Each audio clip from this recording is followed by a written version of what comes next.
할렐루야. 맨 옆에 계신 분들과 이렇게 인사하겠습니다. 하나님을 높이는 삶을 삽시다. 네, 여러분들의 삶 가운데 하나님을 높이는 귀한 삶이 되기를 주님의 이름으로 축복합니다. 특별히 오늘 금요 성령 집회 오신 성도님들의 삶 가운데 하나님의 은혜와 평강 또한 넘치기를 축복하고, 특별히 나는 낮아지고 예수를 높이는 삶을 통해 하나님과 화목한 삶을 살게 되는 귀한 믿음의 삶을 살아가시기를 축복하겠습니다. 여러분들 운동 경기를 보다 보면요, 홈 어드밴티지라는 말을 이렇게 들을 수가 있습니다. 스포츠에서 많이 사용하는 말인데요, 뜻은 간단합니다. 자기가 주로 뛰었던 경기장에서 경기하는 것, 이것을 좀 홈 어드밴티지라고 할 수 있습니다. 왜냐하면 익숙한 곳이기 때문에 환경이나 시설이 나에게 도움이 될 수 있다는 겁니다. 그리고 현지에 있는 사람들, 그러니까 만약에 우리나라에서 경기를 한다면 이 우리나라 사람들이 와서 응원을 해주기 때문에 그것으로 인해서 우리가 더 힘을 얻을 수 있다는 겁니다. 그래서 이것을 홈 어드밴티지라고 이야기를 하는데요, 홈 어드밴티지는 운동하는 선수에게 있어서 승리를 위한 중요한 요소는 아니지만 그래도 그들에게 힘이 되는 하나의 요소다라는 것을 우리가 알 수 있습니다. 저는 축구를 그렇게 좋아하지 않습니다. 딱 봐도 안 좋아하게 생겼잖아요, 그죠? 근데 제가 오늘 설교를 준비를 하면서 이 월드컵 내용을 잠깐 찾아보게 됐어요. 1930년을 기준으로 월드컵이 2022년까지 총 22회 개최가 됐습니다. 1942년과 46년에는 2차 세계대전으로 개최가 되지 않았고, 그로 인해서 총 24회의 경기가 계획이 됐었지만 22번만 경기가 진행이 됐습니다. 그런데 이 22번의 경기가 진행되는 동안 어떤 나라는 홈 어드밴티지를 통해서 우승을 하기도 했고, 또 못해도 16강 이상의 그 성적을 내는 일이 있었습니다. 그런데 역사상, 이 월드컵 역사상 홈 어드밴티지를 가지고 있음에도 불구하고 조별리그도 통과하지 못했던 월드컵이 있습니다. 그때가 언제일까요? 가장 최근에 치러졌던 2022년 카타르 월드컵이 그렇습니다. 이 카타르라는 나라가 이 홈 어드밴티지를 가지고 있었지만 그 중동 지역에서 처음, 그리고 자기 자국에서 치러졌던 경기임에도 불구하고 첫 개막 경기에서 패배를 하게 됩니다. 그리고 나서 그 패배 이후에 계속 경기를 이기지 못하다가 결국 본선에 진출하지 못하는 역사상 아주 수치스러운 월드컵 역사를 만들게 됐습니다. 그런데 이 카타르 월드컵이 끝나고 개최국이었던 이 카타르의 패배를 보면서 많은 언론들이 기사를 막 써내기 시작했습니다. 그 중에서 마음을 쓰이게 하는 한 기사가 있어서 여러분들께 좀 읽어드릴게요. 반면교사, 다른 사람이나 사물의 부정적인 측면에서 가르침을 얻는다는 뜻이다. 파울로 벤투 감독이 이끄는 대한민국 남자 축구 대표팀은 2022년 국제축구연맹 카타르 월드컵 공식 개막전을 보고 교훈을 얻었을까? 객관적 전력만 놓고 봤을 때는 에콰도르의 승리가 유력했으나 카타르엔 개최국 첫 경기 승률 72.7%라는 믿는 구석이 있었다. 1930년 제1회 우루과이 월드컵에서부터 2018년 러시아 월드컵까지 개최국은 첫 경기에서 한 번도 진 적이 없다. 무려 16승 6무의 경기가 치루어졌기 때문에 승률은 자그마치 72.7%에 달한다. 카타르가 이 기세를 이을 수도 있다는 평가가 있었다. 그러나 뚜껑을 열어보니 허무하게 무너지는 홈팀만 있었다. 이렇게 기사를 냈습니다. 쉽게 이야기하면 홈 어드밴티지가 있었기 때문에 이길 것이라는 안일한 생각이 개최국의 승률을 무색하게 만들었다라는 의미겠지요. 오늘 말씀을 준비하면서 이 카타르 월드컵의 이 이야기가 마음에 계속 신경이 쓰였습니다. 원래 그랬기 때문에 괜찮다는 생각이 저에게 좀 기시감같이 좀 찾아왔습니다. 특별히 오늘 말씀이 이러면 나도 그저 괜찮지 않을 수 있겠다, 그런 마음을 들게 했습니다. 그래서 오늘 말씀을 함께 나누며 우리가 하나님의 기준과 하나님 나라의 기준이 무엇인지 좀 함께 말씀을 통해서 살펴보고 우리의 신앙을 돌아보는 시간을 갖고자 합니다. 오늘 말씀을 살펴보면 두 부류의 사람이 등장하는 것을 볼 수가 있습니다. 한 부류는 바리새인이고요, 한 부류는 세리입니다. 우리는 바리새인과 세리라 불리는 것을 통해 두 사람의 사회적 지위나 상황이 서로 다르다는 것을 알 수가 있지요. 그러면 바리새인은 어떤 사람일까요? 바리새인은 당대의 사람들에게 존경과 칭송을 받는 사람들이었습니다. 누구보다 율법을 잘 알고 율법을 삶으로 지키며 살아가기 위해 노력했던 사람들이 바로 바리새인들이었습니다. 그러나 세리는 달랐습니다. 유대인들은 마치 세리를 이방인처럼 취급을 했습니다. 그래서 상대하려고도 하지 않았고 그들과 친하게 지내는 것을 잘못한 것으로 생각하며 이 사람들과 가까이 하는 것을 꺼려 했습니다. 게다가 오늘 본문의 배경이 되는 것을 한번 생각해 보십시오, 여러분.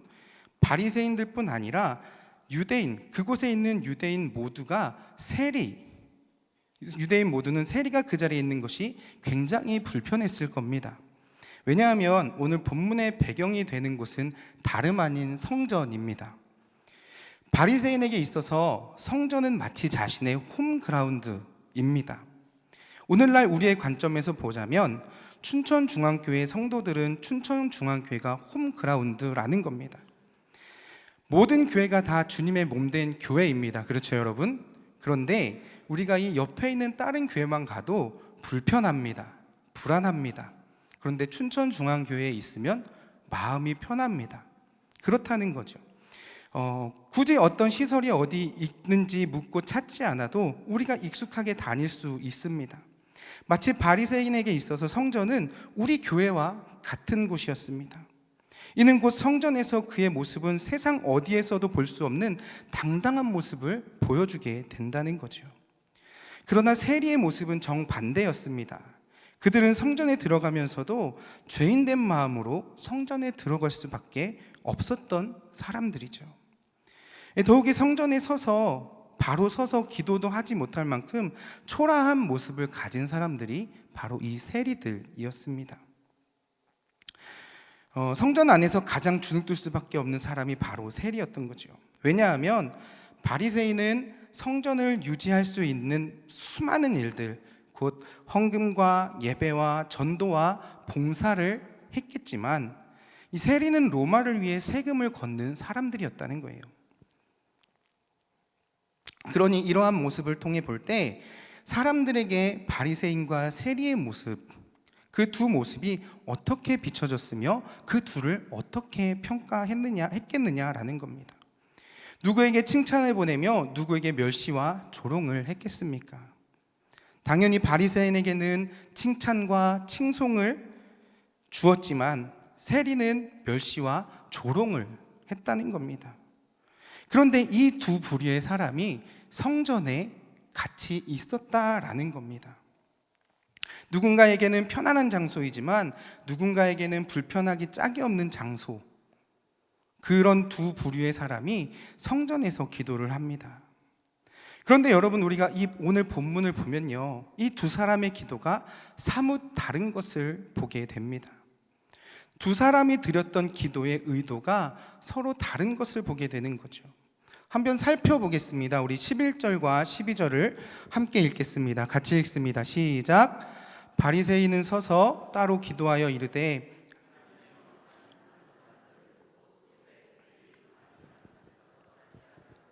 이 세리와도 같지 아니함을 감사하니이다. 나는 일해에 2번씩 금식하고 또 소득의 11조를 드리나이다 하고. 여러분, 바리새인의 기도입니다. 여러분들, 이 기도를 보면서 어떤 마음이 드십니까? 진심으로 하나님 앞에 기도하는 것처럼 느껴지십니까? 그의 기도를 살펴보면 그가 정말 하나님께 감사를 고백하고 있는지 의문이 생기게 됩니다. 바리새인이 서서 기도합니다. 그러면서 자신의 자랑할 것을 자랑합니다. 저는 토색하지 않고 불의하지 않고 간음하는 자들과 같지 않습니다. 특별히 저 옆에 있는 저 세리와 저는 다른 사람입니다. 라고 기도를 합니다. 그러면서 고백하기를 일주일에 저는 2번씩 금식도 합니다. 하나님, 11조를 드립니다. 저 정말 잘하고 있지 않습니까, 하나님? 이게 저의 모습입니다. 그런데 이들이 이렇게 하는 이유가 있지요. 당시 바리새인들은요, 율법을 지키며 살아가는 사람들입니다. 이 말은 바리새인들은 그들에게 주어져 있는 600개가 넘는 율법을 지키며 살기 위해 안간 힘을 썼다는 겁니다. 그런데 오늘 본문에서 바리새인은 이렇게 고백을 하는 거예요. 제가 그 600여 개의 율법들을 잘 지키면서 살고 있습니다, 하나님. 제가 이 정도의 사람입니다 라고 이야기를 하는 겁니다. 자신의 행동에 대해서 이야기하며 자신이 얼마나 의로운지를 드러내는 기도를 하나님께 드리고 있다는 거예요.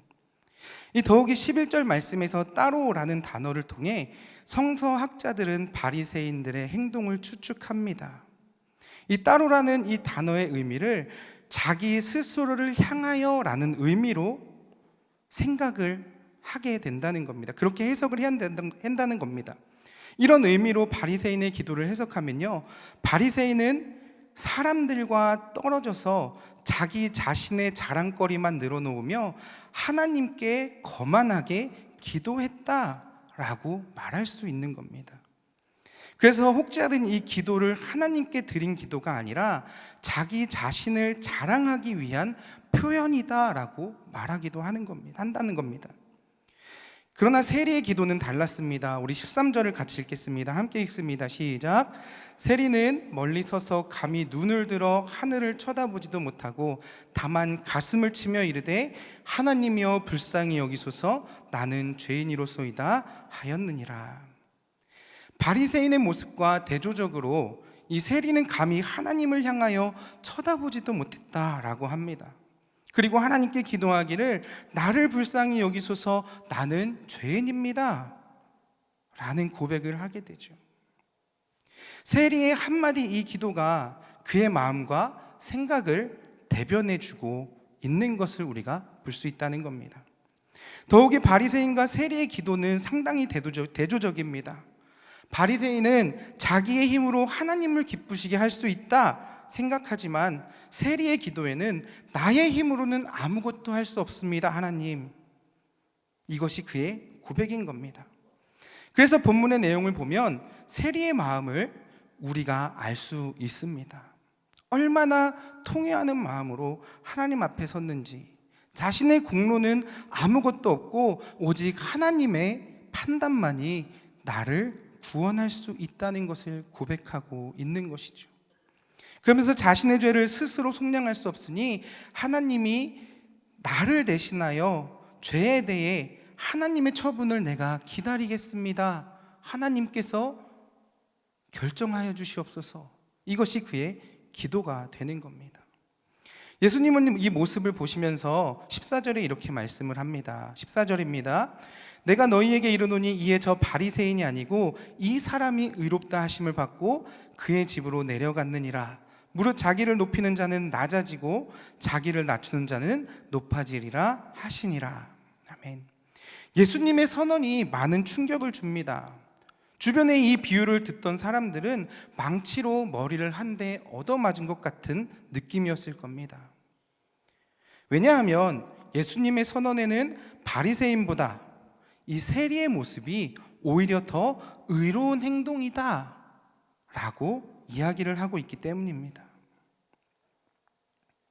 그런데 예수님의 이 말에 사람들이 더 큰 충격을 받는 이유는 예수님의 이 선언은 이미 세리의 입에서 나온 죄인이라는 고백 이전에 그가 구원을 받았다고 말하는 것과 같았기 때문입니다. 헬라어 문법으로 이것을 완료 수동태 분사라고 표현을 합니다만 그것이 중요한 게 아니라 중요한 사실은 세리가 이미 구원을 받았다. 그의 통회하는 마음을 통해 그가 이미 구원을 받았다는 예수님의 선언이 있었다는 겁니다. 그렇다면 오늘 이 바리새인과 세리의 비유에서 우리가 얻을 수 있는 교훈은 무엇입니까? 오늘 이 비유의 교훈은 너무나도 간단하지만 명확합니다. 그것은 자기를 높이는 자는 낮아지고 자기를 낮추는 자는 높아진다 라는 것입니다. 더욱이 오늘 본문에 높아진다라는 말은 의롭다함을 받는다는 말과 같은 의미가 됩니다. 이 말은 행동을 통해서 의롭다함을 받는 것이 아니라 회개하는 마음으로 스스로를 낮추는 사람은 의롭다 하심을 받게 된다는 것을 말합니다. 왜 그렇습니까? 여러분, 높임을 받을 수 있는 분은 오직 하나님 한 분밖에 없기 때문입니다. 그렇게 사람을 높여주시는 분도 오직 하나님 한 분만이 할 수 있다는 겁니다.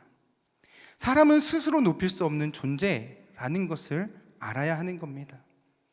그러나 하나님으로부터 높임을 받게 될 때 그것은 죄와 정죄로부터의 구원, 하나님과의 화목, 온전한 칭의, 그리스도의 영원한 나라에 참여하는 것을 의미하는 것입니다. 아마도 이런 비유를 많이 들어보셨겠지요. 여러분, 물에 빠졌을 때 내가 물에서 빠져나올 수 있는 방법은 무엇입니까? 물론 수영을 잘하면 물에 빠져도 잘 빠져나올 수 있겠죠. 그러나 수영을 할 수 없다면 내가 그 물에서 나올 수 있는 방법은 무엇입니까? 내 머리를 잡고 내가 끌고 나올 수 있을까요? 그렇지 않습니다. 그러나 밖에서 줄을 던져준다거나 구명동이를 던져준다거나 그 튜브를 던져주면 그때 비로소 우리는 구원을 받을 수 있는 겁니다. 이와 마찬가지로 자기 의에 빠져 있는 사람은 의롭다함을 받을 수 없다는 거예요. 물에 빠졌음에도 나는 살 수 있어, 나는 살 수 있어, 이것이 아니라 누군가의 도움이 필요하다는 것을 인정할 때 그때 비로소 구원을 받을 수 있다는 거죠. 우리 스스로의 행위로는 의롭다함을 받을 수 없습니다. 그러나 하나님께서 이 자신의 연약함을 인정하는 사람에게, 스스로 하나님의 도움이 필요한 사람을 깨닫고 도움을 구하는 사람에게 하나님은 의롭다함을 더해 주시는 분이라는 사실입니다. 결국 우리가 우리 스스로의 힘으로 죄와 정죄로부터의 구원, 하나님과의 화목, 온전한 칭의, 그리스도의 영원한 나라에 참여할 수 있다고 생각하며 노력한다면 하나님은 그러한 생각을 가진 이들을 낮추시는 분이다라는 겁니다. 왜냐하면 이것은 교만이 되고 하나님의 권위에 도전하는 행동이 되기 때문입니다. 그러나 내가 누구인지를 알고 내가 어떤 사람인지를 깨닫고 이에 하나님 앞에 도움을 구하는 사람, 자신을 낮추는 사람은 하나님께서 그에게 구원을 베푸신다라는 것을 이야기하고 있습니다. 그리고 그렇게 자신을 낮출 때 하나님 나라에 들어갈 자격이 있다라고 말씀을 해주신다는 거죠.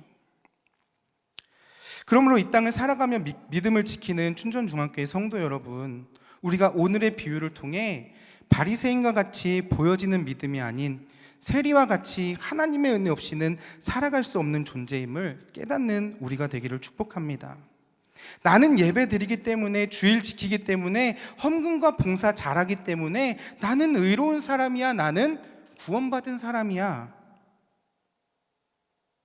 이런 생각을 우리가 버려야 한다는 겁니다. 그 대신 우리는 날마다 하나님 앞에 겸손한 마음으로 나가는 삶이 되어야 합니다. 스스로 의롭다 생각하는 것은 바리새인과 같은 모습임을 우리가 알아야 한다는 겁니다. 그러나 반대로 날마다 하나님 앞에 겸손하게 자신을 낮출 수 있는 세리와 같은 믿음을 갖는 우리가 되어야 합니다. 그것이 곧 믿음으로 하나님 나라를 소망하며 사는 사람들의 삶이 될 것입니다.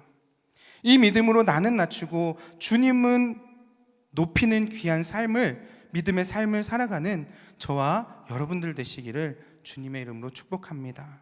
그렇게 할 때 우리의 삶이 하나님과 화목하게 되는 귀한 믿음이 되는 줄 믿습니다. 그리고 그것이 곧 하나님 나라에서 하나님이 바라시는 성도의 삶인 줄 믿습니다. 이 믿음으로 맡겨진 삶을 살아내는, 나는 낮추고 하나님만 높이는 그 삶을 살아내는 저와 여러분들 되시기를 주님의 이름으로 축복합니다.